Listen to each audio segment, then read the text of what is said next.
വെടിക്ക് വെട്ടിക്കൊല്ലാനെന്നാണ് ആജ്ഞ. മനസ്സിലായില്ലേ? നമ്മൾ ജീവിക്കാൻ അർഹരല്ല എന്നാ ഇവര് പറയാറ്. അതുകൊണ്ട് മാരണം ബാധിച്ചവന്റെ തലവഴിയെ ഒഴിക്കാൻ ജെട്ടി കഴുകിയ വെള്ളം നിങ്ങളെടുത്ത് സൂക്ഷിച്ചു വെച്ചോണം കേട്ടോ. ഇത് വിശ്വസിക്കാനും ആൾക്കാരുണ്ട്. തീർന്നില്ല. ഇപ്പോ നമ്മൾ ജീവിക്കുന്നത് ഒരു സോഷ്യൽ മീഡിയ കാലഘട്ടത്തിലാണല്ലോ. ഈ സോഷ്യൽ മീഡിയയുടെ കാലഘട്ടത്തിൽ എത്ര പേരുണ്ടാകും ശരിയായി ഇസ്ലാമിനെ ഫോളോ ചെയ്യുന്ന മുസ്ലിങ്ങൾ?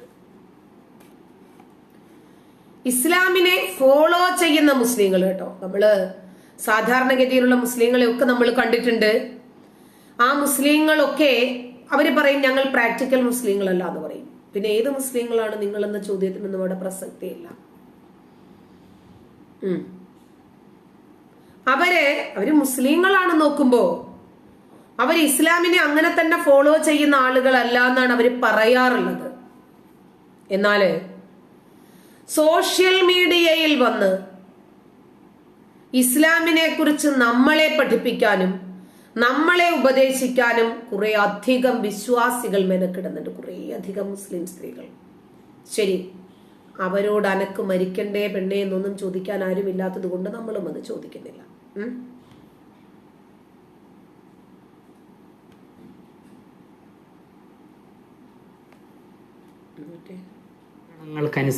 നിയന്ത്രണങ്ങൾ അനുസരിച്ചാണ് അവൻ ജീവിക്കേണ്ടത്. അസ്സലാമു അലൈക്കും വറഹ്മത്തുള്ളാഹി. ഒരു മുസ്ലിമായ വ്യക്തിയെ സംബന്ധിച്ചിടത്തോളം ഒരുപാട് നിയന്ത്രണങ്ങൾ അനുസരിച്ചാണ് അവൻ ജീവിക്കേണ്ടത്. സ്ത്രീകളായാൽ പ്രത്യേക ഒരു നിയന്ത്രണങ്ങൾ, അതുപോലെ പുരുഷന്മാരാണെങ്കിൽ അവർക്കും പ്രത്യേകമായ ഒരു നിയന്ത്രണങ്ങൾ. ആ നിയന്ത്രണങ്ങൾ അനുസരിച്ച് മാത്രമേ ഒരു മുസ്ലിമിനിക്ക് ഈ ലോകത്ത് ജീവിക്കാൻ കഴിയുകയുള്ളൂ. ഒന്നിരിക്കെ ആ നിയന്ത്രണങ്ങൾ നമ്മളുടെ യുക്തിക്ക് മനസ്സിലാക്കാൻ പറ്റിയതായി കൊള്ളണമെന്നില്ല, ഒന്നിരിക്കെ മനസ്സിലാക്കാൻ പറ്റിയതായേക്കാം. ഏതായാലും നിയമങ്ങൾ അനുസരിച്ചാണ് ജീവിക്കേണ്ടത്. ഞാനിപ്പോ പറഞ്ഞു വരുന്ന വിഷയം ഇപ്പൊ നമ്മുടെ നാട്ടിൽ ഏറ്റവും കൂടുതൽ നാം കാണുന്ന ചില കാര്യങ്ങളിൽ പെട്ടതാണ് മുസ്ലിം സ്ത്രീകൾ യൂട്യൂബ് ചാനൽ തുടങ്ങുക എന്ന് പറയുന്നത്. ഒരു പെണ്ണിനെ സംബന്ധിച്ചിടത്തോളം അന്യ സ്ത്രീ അവളുടെ ശരീരത്തിന്റെ ഒരു ഭാഗം പോലും കാണാൻ കഴിയില്ല. കാണുന്നതിലൂടെ എന്താണ് കുഴപ്പമെന്ന ചോദ്യത്തിന് എനിക്ക് പ്രസക്തിയില്ല, കാണാൻ പാടില്ല. ഇതാണ് ഇസ്ലാം. ഇസ്ലാമിക പ്രമാണങ്ങളെ വിശ്വസിക്കുകയും അംഗീകരിക്കുകയും അനുസരിക്കുകയും അനുധാവനം ചെയ്യുകയും ചെയ്യുന്നവരാണ് മുസ്ലിം. അവരാണ് ഇസ്ലാം. അങ്ങനെ പ്രാക്ടീസ് ചെയ്യാൻ പറ്റണം. എന്റെ സഹോദരങ്ങളൊന്നും അവരുടെ ഫോട്ടോ ഒന്നും പ്രൊഫൈൽ പിക്ചറിൽ പോലും ഇടുന്ന ആൾക്കാരല്ല. അവർക്കൊന്നും ഇഷ്ടമല്ല ഫോട്ടോ എടുക്കുക, അങ്ങനെ സോഷ്യൽ മീഡിയ അനാവശ്യമായിട്ട് ഉപയോഗിക്കുക. ഇല്ല, അവര് റിലീജിയസ് ആണ്. അപ്പൊ മതം പഠിക്കുമ്പോൾ, അതല്ലെങ്കിൽ ഞാനൊരു മതവിശ്വാസിയാണ്, ഞാനൊരു ശരിയായ ഇസ്ലാമാണ്, മുസ്ലിമാണ് എന്ന് പറയുമ്പോൾ വ്യക്തിവിരോധവുമായി ഒരാളെ തകർക്കാൻ ഇറങ്ങിയാൽ പല ഇസ്ലാം എന്താണ് എന്ന് അടിമുടി പഠിക്കണം, പഠിച്ചിട്ട് ഇറങ്ങണം.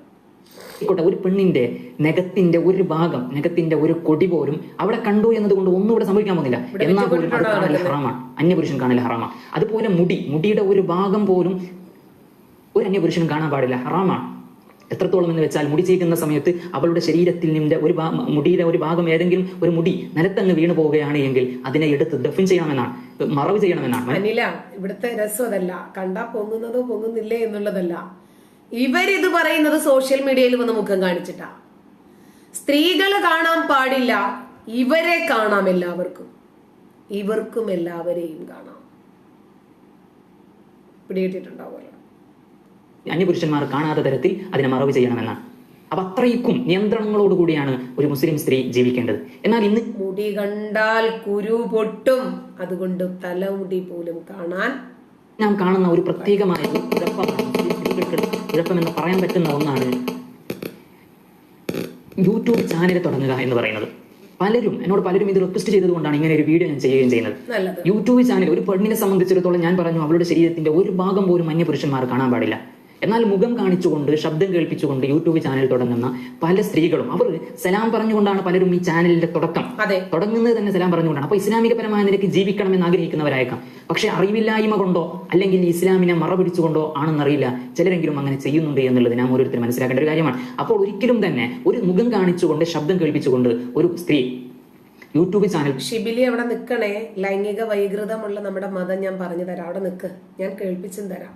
തുടങ്ങുന്നതിന്റെ വിധി ഹറാമാണ്. അതുമായി ബന്ധപ്പെട്ട ഒറ്റൊരു ചരിത്രം ഞാൻ പറയാം മനസ്സിലാക്കാൻ വേണ്ടി. ഇത് നമ്മൾ പലരും പറയുമ്പോൾ ഇത് ഇങ്ങനെയെങ്കിലും നമുക്ക്, അതായത് നമ്മുടെ ജീവിതത്തിൽ അത് പ്രാവർത്തികമാക്കണമെന്ന് ചിന്തിക്കുന്ന ചില സ്ത്രീകളുണ്ട്. അവർക്ക് മനസ്സിലാക്കാൻ വേണ്ടി ഒരു ചരിത്രം പറയാം. ഒരു ദിവസം നബി സല്ലല്ലാഹു അലൈഹി വസല്ലമ തങ്ങളും ആയിഷ ബീവിയും ഒരു സ്ഥലത്തിരിക്കുകയാണ്. അപ്പോൾ ആയിഷ ബീവിയോട് അല്ലാഹുവിന്റെ റസൂൽ പറഞ്ഞു, ആയിഷ, ആ പോകുന്നതാണ് ജിബ്രീൽ അലൈഹി സ്വലാത്തു വസ്സലാം. അതാണ് ജിബ്രീൽ എന്ന് എന്റെ അടുക്കലേക്ക് എപ്പോഴും വരാറുള്ള ജിബ്രീൽ എന്ന് പറയുന്ന മലക്ക്, അതാണ്. അപ്പൊ നബി സല്ലല്ലാഹു അലൈഹി വസല്ലമ തങ്ങളോട് ആയിഷ പറഞ്ഞു, എനിക്ക് കാണുന്നില്ലല്ലോ നബിയെ.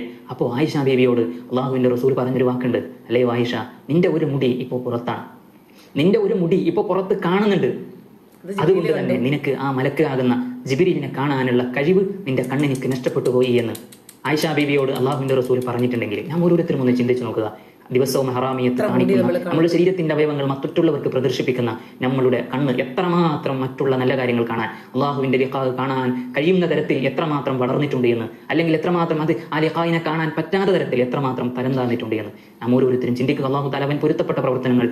അപ്പോ ഇനി മുതൽ എന്ത് ചെയ്യണമെന്നറിയാമോ? ഒരു മുടി പോലും ഒരിക്കലും പുറത്ത് കാണിക്കരുത്. അങ്ങനെ മൂടിപ്പൊതച്ച് നടന്നാൽ ഉറപ്പായിട്ടും നമുക്ക് എന്ത് ചെയ്യാൻ പറ്റും?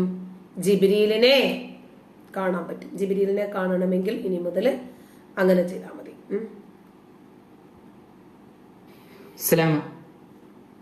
നിക്കുസ്താദെ, കഴിഞ്ഞിട്ടില്ല, ഞാൻ അടുത്തത് എടുക്കട്ടെ.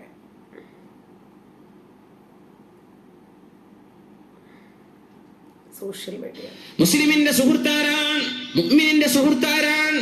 അലി റളിയല്ലാഹു അൻഹു പറയുമായിരുന്നു, മുസ്ലിമീങ്ങൾക്ക്, മുസ്ലിം പുരുഷന്മാർക്ക് മുസ്ലിമീങ്ങളായ അള്ളാഹുവിനെ പേടിക്കുന്ന ആളുകൾ സുഹൃത്തുക്കളായിട്ട് വേണം. മുസ്ലിമത്തുകളായ പെൺകുട്ടികൾക്ക് അള്ളാഹുവിനെ പേടിക്കുന്ന മുസ്ലിമത്തുകളായ പെണ്ണുങ്ങൾ കൂട്ടുകാരികൾ വേണം എന്നല്ലാതെ ബോയ്സ് ഗേൾസിന്റെ കൂടെ, ഗേൾസ് ബോയ്സിന്റെ കൂടെ അല്ല. അതല്ല വേണ്ടത്. 10ാം ക്ലാസ് പഠിക്കുന്ന പെൺകുട്ടികളിൽ 50ഓളം പെൺകുട്ടികളെ ഇരുത്തിയിട്ട് കൗൺസിലിംഗ് ചെയ്യുമ്പോൾ ഒരു ബോയ് ഫ്രണ്ട് ഇല്ലാത്ത പെൺകുട്ടി 50 ചെറുപ്പക്കാരോട്, കുട്ടികളോട്, 10ാം ക്ലാസ്സിൽ എത്തിയിട്ടുള്ള +2 പോലുമല്ല, പിന്നെയല്ലേ കോളേജും ഡിഗ്രി ഒക്കെ. ചെറുപ്പക്കാരും ഇതുപോലെ ഒരു മാനക്കേടാണ് പോലും. എനിക്കൊരാളില്ല, ഒരു പാർട്ട്ണർ ഇല്ല എന്ന് പറഞ്ഞാൽ സുബ്ഹാനല്ലാഹ്, ഒരു പിന്നെ ഞാൻ പാണന്നല്ലേ എന്ന് തോന്നിപ്പോവാ. പച്ചപ്പാവത്തിനെ എനിക്കും വേണ്ടേ ഒരു ലവർ, ഒരു സോഫ്റ്റ് കോർണറൊക്കെ വേണ്ടേ, അവരോടൊക്കെ ഒന്ന് ടെക്സ്റ്റ് ചെയ്യണ്ടേ. നിന്റെ സ്നേഹം നിന്റെ ഉമ്മാക്കും വാപ്പാക്കും അള്ളാഹുവിനും റസൂലിനും കൊടുക്കേണ്ട കൽബാണ് നീ ഹറാമിലേക്ക് പറിച്ചു കൊടുക്കുന്നത് എന്ന് ഓർക്കണം ചെറുപ്പക്കാരാ. അള്ളാഹുവിന് കൊടുക്കേണ്ട കൽബാണത്, അള്ളാഹുവിന് കൊടുക്കേണ്ട കൽബാണത്. റസൂലുള്ളാഹിക്ക് കൊടുക്കേണ്ട ഹൃദയമല്ലേ? ആ ഹൃദയത്തിലേക്ക് ഹറാമിന്റെ ചിന്തകൾ വരുന്നില്ലേ? കണ്ണ് സൂക്ഷിക്കാൻ പറ്റാത്തവന് മനസ്സ് സൂക്ഷിക്കാൻ കഴിയില്ല. ഇവരാരെങ്കിലും ബസ്സിലോ ട്രെയിനിലോ ഒക്കെ ഇരുന്ന് സ്വയംഭോഗം ചെയ്ത ഉസ്താദിനെ കുറിച്ച് സംസാരിച്ച് നിങ്ങൾ ആരെങ്കിലും കേട്ടിരുന്നോ എവിടെയെങ്കിലും? ഇല്ല. മദ്രസയിൽ കുട്ടികളെ പിടിച്ച് പീഡിപ്പിക്കുന്ന ഉസ്താദുമാരെ കുറിച്ച് ഇവരാരെങ്കിലും എവിടെയെങ്കിലും സംസാരിച്ചു കേട്ടിരുന്നോ? ഇല്ല. ചുറ്റിക കൊണ്ട് ഉമ്മയെയും അനുജനെയും അടക്കം 6-7 ആളുകളെയെങ്കിലും അടിച്ചു കൊന്നവനെ കുറിച്ച് പറഞ്ഞ് നിങ്ങൾ ആരെങ്കിലും എവിടെയെങ്കിലും കേട്ടിരുന്നോ? ഇല്ല. ഇനി പോട്ടെ.